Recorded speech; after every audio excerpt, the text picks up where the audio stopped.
Kacchi recipe নিয়ে চলে আসছি। নিয়ে নিলাম হচ্ছে হাফ কেজি বাসমতি চাল, এরপরে রেডিমিক্স কাচ্চি বিরিয়ানি মশলা, আর এখানে অনেকগুলো বাটা মশলা এবং অনেক কিছু প্রয়োজন, এগুলো নিয়ে নিয়েছি। একটা একটা করে দেখানো হবে। নিয়ে নিয়েছি এখানে প্রায় 750 গ্রাম মতো মাংস। এটা আমি লবণ এবং হলুদ দিয়ে মাখিয়ে রেখেছি আধা ঘন্টা মতো।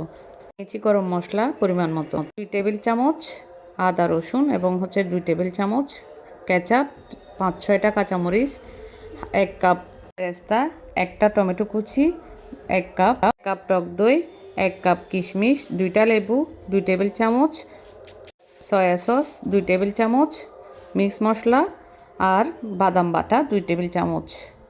এখানে নিয়ে নিয়েছি হাফ কেজি বাসমতি চাউল এবং 4-5টা আলু। তারপর 2 কাপ মধ্যে 2 কাপ দুধের মধ্যে একটু ফুড কালার। এরপরে একে একে সবগুলো মশলা আমি দিয়ে দিচ্ছি। এই যে রসুন বাটা, কেচাপ, তারপর দই, সয়া সস, তারপর দিয়ে দিচ্ছি দই। এরপরে 2 টেবিল চামচ মতো বাদাম বাটাগুলা। এই যে এখানে এগুলো বাদাম, পেস্তা এবং কাঠবাদাম। এরপরে দিয়ে দিচ্ছি 5-6টা কাঁচামরিচ। এরপরে 1 কাপ পেঁয়াজের বেরেস্তা। এরপরে লেবুর রসগুলো দিয়ে দিলাম। এগুলো সবগুলো একসাথে ভালো করে কচলে মেখে রেখে দিতে হবে এবং ভালো করে মাখিয়ে নিতে হবে। এবং শেষ পর্যায়ে দিয়ে দিচ্ছি 2 টেবিল চামচ মিক্স মশলা, কাচ্চির মিক্স মশলা। এগুলো ঘরে তৈরি করা যায়, কিন্তু একটু ঝামেলা, যার কারণে আমি রেডিটা করাটা নিয়ে আসছি। একটা টমেটো কুচি দিয়ে দিয়েছি।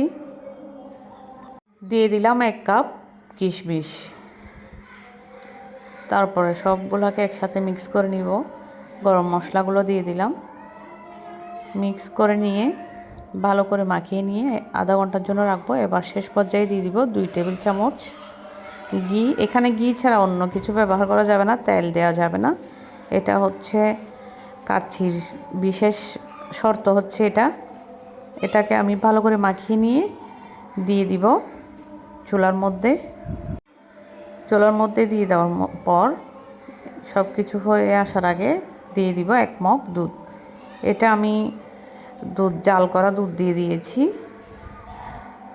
এখন চুলায় ভালো করে একটু বলক আসার আগ পর্যন্ত একটু ভালো করে জাল দিতে হবে। এরপর অন্য একটা হাঁড়িতে পরিমাণ মতো পানি নিয়ে লবণ দিয়ে দিয়েছি 1 টেবিল চামচ, সাথে দিয়ে দিয়েছি 2 টেবিল চামচ সাদা তেল। এদিকে এটা সিদ্ধ হয়ে গেছে একটু। আর অন্যদিকে ডিম নিয়ে নিয়েছি আমাদের পরিবারের সদস্য অনুযায়ী 5টা, আমরা 5 জন। আর এদিকে লবণ দেখলাম, লবণটা পরিমাণের চেয়ে একটু কম ছিল, যার কারণে আরেকটু দিয়ে দিছি আমি।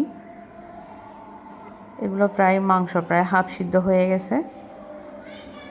এক পর্যায়ে এটা আমি হয়ে যাওয়ার পরে ঢাকনা দিয়ে আর কিছুক্ষণের জন্য রেখে লো হিটে, যে হিটটা এখন কমাই দিচ্ছিলাম, একটু কমিয়ে দিয়ে কিছুক্ষণ রাখবো। আর অন্যদিকে পানির বলক আসছে, যার কারণে আমি চাউলগুলা হাফ সিদ্ধ করে নিব। কিছুক্ষণ ঢেকে রাখবো, তারপর একটু নাড়াচাড়া করে দিব যাতে লেগে না যায়। আর অয়েল এবং লবণ দেওয়ার কারণে এটা একটু ঝরঝরে থাকে, সুন্দর দেখায়। এই তো এখন আমি মাংসর হাঁড়িতে হাফ সিদ্ধ করা ভাতগুলো দিয়ে দিচ্ছি। এরপরে দিয়ে দিচ্ছি আলু, তারপর পেঁয়াজের বেরেস্তা, আরও 1 কাপ পেঁয়াজের বেরেস্তা দিয়ে দিয়েছি। সাথে দিয়ে দিচ্ছি গুঁড়া দুধ দিয়ে ঘি দিয়ে মাখানো যে মাওয়াটা ছিল, ওইটাই উপরে একসাথে সব কিছু মিক্স করে দিয়ে দিব। এরপর লাস্ট পর্যায়ে আরও 2 টেবিল চামচ পরিমাণ দিয়ে দিব ঘি। এরপরে দিয়ে দিচ্ছি ওই যে ফুড কালার দেওয়া দুধ জাল দেওয়া ছিল ওইগুলাই। আর এখানে ঘিটা দিয়ে দিচ্ছিলাম। সব কিছু দেওয়ার পরে ডেকে দিয়ে ময়দার একটা ডো বানিয়ে রেখেছিলাম। এটা দিয়ে আমি যাতে বাতাসটা বের হতে না পারে আর বাইরের বাতাসটা যাতে ঢুকতে না পারে, এটার জন্য আমি সব কিছু দিয়ে দিয়েছি। খামিটা আমি দিয়ে দিলাম। এরপরে চুলায় হালকা আঁচের মধ্যে বসিয়ে দিয়েছি। 20 মিনিট রাখার পরে প্রায় 20 থেকে 30 মিনিট মতো রেখেছি আমি। এই যে এখন খুব মিষ্টি একটা সুঘ্রাণ আসছিল।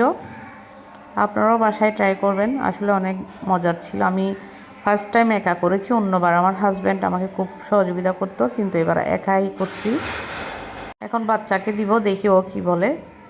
ও খেয়ে যখন বলে ভালো হয়েছে তখন আমার খুশি লাগে। এই যে ও হচ্ছে আমার রিভিউ দাদা, আপনারাও ট্রাই করবেন আপনাদের বাসায়। আসসালামু আলাইকুম, আল্লাহ হাফেজ।